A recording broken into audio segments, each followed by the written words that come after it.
تو چنگیز خان اٹھا ہے کہ 610 میں، اور اس نے تباہی کا ایک ایسا ریلا اس کے ساتھ تھا، ہر چیز کو خس و خاشاک کی طرف بہا کر لے گی۔ 664 میں وہ مرا ہے، اس وقت اس کی عمر 73 برس تھی، 73 سال 4 مہینے۔ اس نے کوئی 25 برس حکومت کی، اور اس نے چنگیزی سلطنت کو ناقابل تسخیر بنا دیا۔ یہ دنیا کا واحد جرنیل ہے، رات بھی بتایا تھا، جس نے شخصی طور پر تنہا سب سے زیادہ فتوحات کی، اور اس کا کوئی علم عطائی تھا جنگوں کے بارے میں، ملک گیری کے بارے میں، جہاں گیری کے بارے میں اس کا علم عجب تھا۔ اس کی برق رفتاری، اس کی ذہن کی تیزی کمال درجے کی تھی۔ قبائل کو ایسے اس نے جوڑ دیا تھا، سب ایک جھنڈے تلے مختلف قبائل جمع ہو گئے تھے، اور دنیا کی ناقابل تسخیر طاقت بنے۔ اور قراقرم صحرائے گوبی میں منگولیا کے پاس ایک بڑا شہر اس نے بنایا، دارالحکومت، جو ساری دنیا کا سب سے بڑا دارالحکومت تھا، اور ان کا بڑا نشانہ مسلمان تھے، کہ مسلمانوں سے زیادتی ہوئی تھی، جس کے بدلے میں چنگیز خان نے ان پر حملہ کیا تھا۔ چنگیز خان کے مرنے پر اس کی سلطنت، اس کے 4 بیٹے تھے۔ بڑا جوجی تھا، جوجی کے بارے میں اسے شک تھا کہ یہ میرا بیٹا نہیں، کہ اس کی جب یہ چھوٹا سردار تھا تو اس نے بڑی شکستیں کھائیں، حتیٰ کہ اس کی بیوی اغوا ہو گئی۔ جب وہ واپس آئی تو حاملہ تھی، لیکن اس نے بورقائی خاتون اس کا نام تھا، اس نے ہمیشہ اس کو عزت دی، اور اس بیٹے کو اپنا ہی بیٹا سمجھا، اس کا نام جوجی۔ 3 بیٹے اس کے سامنے پیدا ہوئے، اغدائی اور چغتائی اور طولوئی۔ تو اس نے اغدائی کو اپنا جانشین بنایا، اور جوجی کو روس کی سلطنت دی، روس کی، اور چغتائی کو اس نے منگولیا کی طرف کا اور چین کی طرف کا علاقہ دیا، اور جو طولوئی تھا اس کو یہ نیچے آذربائیجان سے نیچے ایران اور یہ شام، یہ علاقے اس نے 4 حصوں میں اس نے اپنی سلطنت کو تقسیم کیا، اور اغدائی کو سب سے بڑا سردار بنایا۔ اغدائی کے دور میں فتوحات کا رخ مسلمانوں سے ہٹ کے یورپ کی طرف چلا گیا، تو ان کا ایک سالار تھا سوبدائی بہادر سوبدائی، وہ پولینڈ تک پہنچا، پولینڈ تک، لیکن اس میں کوئی ایسی سلطنتیں تھیں نہیں، ایسی چرواہے سے بیچارے غریب لوگ، تو وہ پولینڈ تک اس نے چنگیزی سلطنت کو پھیلا دیا۔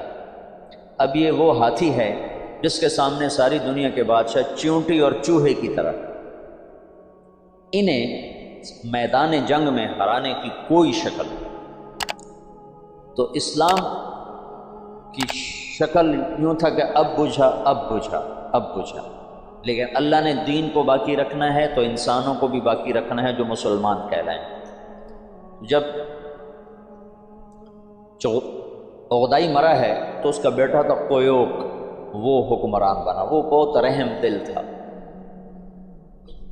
اس نے جنگیں روک دی اور مسلمانوں کو اپنی سلطنت میں شامل کیا، تو اس کی وجہ سے ساری تاتاری سلطنتوں میں مسلمانوں کے بارے میں نرم گوشہ پیدا ہو۔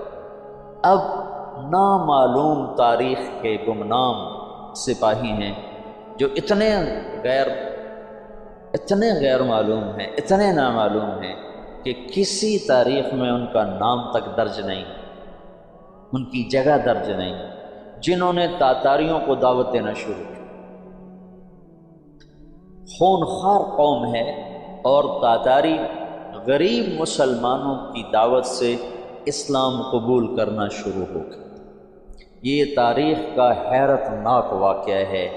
غیر مسلم مورخین بھی اور مسلم مورخین بھی جب یہاں پہنچتے ہیں تو وہ حیران ہوتے ہیں کہ کیسے ایک فاتح قوم نے مفتوح قوم کا مذہب کیسے قبول کر لیا۔ ہندوستان میں کوئی عیسائی نہیں تھا، آج کروڑوں ہیں، کہاں سے آئے؟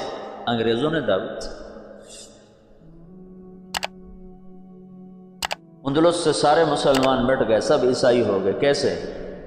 طاقت عیسائیوں کے ہاتھ میں۔ تو یہ ایک عجب واقعہ ہو رہا ہے کہ طاقت جن کے ہاتھ میں ہے وہ اسلام کے سب سے بڑے دشمن ہیں، اور اسلام اور مسلمان ان کے لیے سب سے مبغوض چیز ہے، اور پھر وہ انہی کا کلمہ پڑھتے جا رہے ہیں۔ یہ 7ویں صدی میں ہو چکا ہے۔ آج کا چنگیز کسی اور شکل میں ہے، کسی اور نام کے ساتھ ہے۔ آج کا ہلاکو کسی اور شکل میں ہے، کسی اور نام کے ساتھ ہے، لیکن آج بھی وہی ہوگا جو 7ویں صدی میں ہو چکا ہے۔ ہم ان کو سیاسی میدان میں، جنگی میدان میں شکست نہیں دے سکتے۔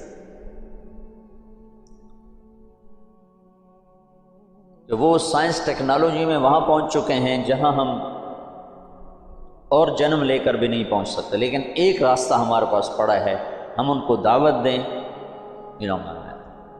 اس وقت فرانس میں اوسط 5 سے 6 گورے روزانہ مسلمان ہو رہے ہیں، اوسطاً 5 سے 6 گورے روزانہ مسلمان، اور فرانس یورپ میں سب سے زیادہ اسلام قبول کرنے والا ملک بن چکا ہے، اور اس کے بعد اٹلی سب سے زیادہ تیزی کے ساتھ اسلام پھیل رہا ہے، اور پوری دنیا میں امریکہ میں سب سے زیادہ اسلام پھیل رہا ہے۔ دعوت ایسی چیز ہے جو چیونٹی سے ہاتھی کو مروا دیتی۔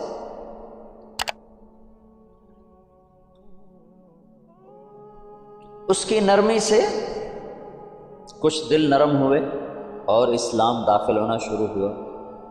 تو کویوک جب مرا ہے تو اس کا بعد طلوئی کے 4 بیٹے تھے، ایک قبلائی خان، ایک منگو خان، ایک بوکا خان اور ایک ہلاکو خان۔ تو اس وقت جوجی کا بیٹا ایباقا وہ سب سے بڑا سردار تھا تاتاریوں میں۔ تو انہوں نے مشورہ کیا کہ اب ہم کس کو اپنا خاقان بنائیں، تو ایباقا نے منگو خان کے بارے میں کہا کہ اس کو اپنا خاقان بنا۔ منگو اسلام دشمن تھا، اس کے دور میں بغداد تباہ ہوا ہے۔ جب بغداد پہ حملے کا لشکر نکلا ہے تو یہ جو مسلمان دائی تھے یہ جوجی کی نسل میں اپنا کام دکھا چکے تھے، اور جوجی کا پوتا برکا خان مسلمان ہو گیا۔ ان کی دعوت پر ایک وزیر مسلمان ہوا۔ وزیر کو جب موقع ملتا برکا خان کو اسلام کے فضائل سناتا، اس کو باتیں بڑی اچھی لگتی، پھر وہ پوچھتا تمہیں یہ باتیں کون بتاتا ہے؟ تو پھر وہ بڑے مناسب طریقے سے کہتا کہ یہ مسلمانوں کا دین ہے، یہ مسلمان بتاتے ہیں۔ پھر اس نے کہا مجھے مسلمانوں کا کوئی وفد ملاؤ۔ پھر ایک وفد اس سے ملا، انہوں نے اسلام کی دعوت دی، اسلام کے بنیادی اصول بتائے، تو برکا خان مسلمان ہوا۔ روس آج بھی دنیا کی سب سے بڑی سلطنت ہے، اس وقت بھی روس بہت بڑی سلطنت تھا۔ تو جتنا روسی مغل تھا اور چنگیزی تھا وہ برکا خان کی برکت سے سارے کا سارا مسلمان ہو گیا۔ کوئی تلوار ہلاکو جس نے بغداد کو تہ تیغ کر کے رکھ دیا، 15 لاکھ آدمی ذبح کر دیا۔ 658 میں پھر اس نے مصر پہ چڑھ، اس دوران حلب، شام، دمشق اس نے اینٹ سے اینٹ بجا تھی۔ پھر 658 میں وہ دمشق مصر کی طرف حملہ آور ہوا۔ تو مصر پر اور ہندوستان پر، حالانکہ یہ دونوں ملک کے لوگ کو اتنے دلیر نہیں تھے جتنے کہ شام، عراق، یہ جو جنگجو قومیں تو یہاں تھیں، عرب، اور مصر تو مخلوط قوم تھی، ہندوستان مخلوط قومیں تھیں، لیکن کوئی اللہ کی قدرت ہے، نہ ہندوستان پہ مغل حاوی ہو سکے نہ مصر پہ حاوی ہو سکے۔ دونوں جگہ ہندوستان والوں نے تو طاقت سے، اور اللہ کی مدد تو دونوں کے ساتھ تھی، اور مصر والوں نے سیاست سے۔ 658 میں ہلاکو خان نے مصر پہ حملے کے لیے فوج نکالی تو اس کا بھائی منگو خان مر گیا۔ منگو کے مرنے پر یہ قانون تھا کہ جو تاتاری جہاں پر ہے، جب خاقان اعظم مر جائے تو سب قراقرم پہنچیں تاکہ اگلے خان کا انتخاب کیا جا سکے، اگلے خاقان کا انتخاب کیا جا سکے۔ تو وہ وہاں سے نکلا تو اس کی بیوی تھی، وہ عیسائی ہو چکی تھی، دوقوزہ، اور اس کا سالار تھا کتبوغا، وہ بھی عیسائی ہو چکا تھا۔ وہ مسلمانوں پر بہت ظلم اٹھاتے تھے، بہت ظلم اٹھاتے تھے، اور ان دونوں نے بڑی کوشش کی کہ ہلاکو خان عیسائی ہو جائے، لیکن وہ عیسائی نہیں ہوا۔ تو انہوں نے اس کی منت کی کہ تم واپس نہ جاؤ، مصر کو فتح کر لو، وہ تو مر گیا، اب تو پہنچ بھی نہیں سکتے ہیں، تو تم بعد میں جانا، پہلے مصر فتح کرو۔ اس نے کہا نہیں، یہ چنگیز خان کا قانون ہے، میں اسے پورا کروں۔ اور اس نے ایک لشکر کا حصہ شام میں چھوڑا، فلسطین میں، اور 2 حصے لے کر وہ واپس چلا گیا قراقرم کی طرف۔ تو اس موقع سے فائدہ اٹھا کر مصر والوں نے خود حملہ کر دیا۔ تو عین جالوت پر 658 میں رمضان میں یہ جنگ لڑی گئی، اور 40 سال کے بعد مسلمانوں کو پہلی فتح نصیب ہوئی، اور اس میں قطبوغا گرفتار ہوا۔ تو وہاں مصر میں اس کو ٹکڑے ٹکڑے کر کے ختم کیا گیا، پر وہ ایسا کم وقت تھا کہ بوٹی بوٹی ہو گئے، پر اس نے سی نہیں کی، اف نہیں کی۔ انہوں نے کہا کیا تاتاری عورتوں نے بچے جننے بند کر دیے جو میرا کوئی بدلہ نہ لے گا؟ میرا بدلہ لینے والے ضرور آئیں گے، لیکن اللہ نے وہ موقع نہ دیا۔ برقع خان ایمان نہ چکا ہے۔ جب ہلاکو چلا ہے، وہ قراقرم کے قرولتائی اس کو کہتے تھے، قرولتائی کانفرنس، اس کانفرنس کے لیے چلا ہے، تو اس وقت قبلائی طولوئی کے 4 بیٹے تھے، تو منگو بنا تھا، تو منگو کی جگہ بوقا خان موجود تھا قراقرم میں، وہ خود ہی خاقان بن گیا۔ تو قبلائی کو پتہ چلا تو وہ پھر فوج لے کر آیا، اور اس نے اپنے بھائی کے ساتھ پہلی دفعہ تاتاری آپس میں لڑنا شروع ہوئے، اور ان کی ہیبت میں کمی آئی، اور قبلائی خان نے بوقا کو شکست دی اور قراقرم پہ قبضہ کیا۔ پھر ان بھائیوں میں آپس میں بہت لڑائیاں ہوتی رہیں تخت کے لیے۔ آخر میں قبلائی خان غالب آیا، اور اس نے اپنے بھائی کو قید کر لیا، پھر قید میں وہ مر گیا بوقا، اور اس نے قراقرم کی وجہ چین کو اپنا دارالحکومت بنایا، چین فتح کیا اور چین کو اپنا دارالسلطنت بنایا۔ جب ان جنگوں سے فارغ ہوئے تو ہلاکو خان نے حملہ کیا مصر پر، تو برقع خان کو خط لکھا رکن الدین بیبرس نے کہ تم ہماری مدد کرو، تم بھی مسلمان ہو، ہم بھی مسلمان۔ تو پھر برقع خان نے ہلاکو کو خط لکھا کہ تم مسلمانوں پہ حملہ نہ کرو ورنہ میں تم پہ حملہ کروں۔ تو ہلاکو نے اسے خط لکھا کہ تم نے چنگیز کا قانون نہیں پڑھا کہ تاتاری آپس میں نہیں ٹکرایا کرتے؟ تو اس نے اس کو جواب دیا کہ وہ بھی کافر تھا، تو بھی کافر ہے، تو حملہ کرے گا میں تیرے پر حملہ کروں۔ جب وہ مصر پہ حملہ آور ہوا تو برقع خان ہلاکو پہ حملہ آور ہوا، تو اس نے ہلاکو کو شکست دی، اور مصر اس تسلط سے نکل گیا۔ پھر ان دونوں بھائیوں کی چچا زاد بھائیوں کے آپس میں لڑائیاں ہوئیں، جس میں ہلاکو کو آخر میں شکست ہوئی، اور اس غم سے وہ بھی 42 سال کی عمر میں فالج کے مرض سے مر گیا۔ اس کا پوتا ہلاکو کا پوتا نکودار اس کا نام تھا، پہلے وہ عیسائی ہوا، عیسائی، اور اس نے اپنا نام نکودار رکھا۔ یہ نکودار خاقانی نام نہیں ہے، لیکن بعد میں اللہ نے اس کو اسلام کی دولت دی تو مسلمان ہو کر اس نے نام احمد خان رکھا۔ ہلاکو کی نسل میں اسلام داخل ہو گیا، کوئی تلوار نہیں چلی۔ کون گمنام تھے جنہوں نے ان کو دعوت دی؟ تبلیغ کی طاقت بتا رہا ہوں۔ یہ جو جوشیلے لوگ ہیں نا تحریکوں، ایک تبلیغ سے کیا ہوگا، صرف تبلیغ سے کیا ہوگا، نری تبلیغ سے کیا ہوگا، نرے بستر اٹھانے سے کیا ہوگا، یہ بتا رہا ہوں کہ نری تبلیغ سے کیا ہوا۔ 7ویں صدی کے چنگیز کلمہ پڑھ گئے، آج کے چنگیز بھی کلمہ پڑھیں گے، زندہ رہو گے تو دیکھو گے۔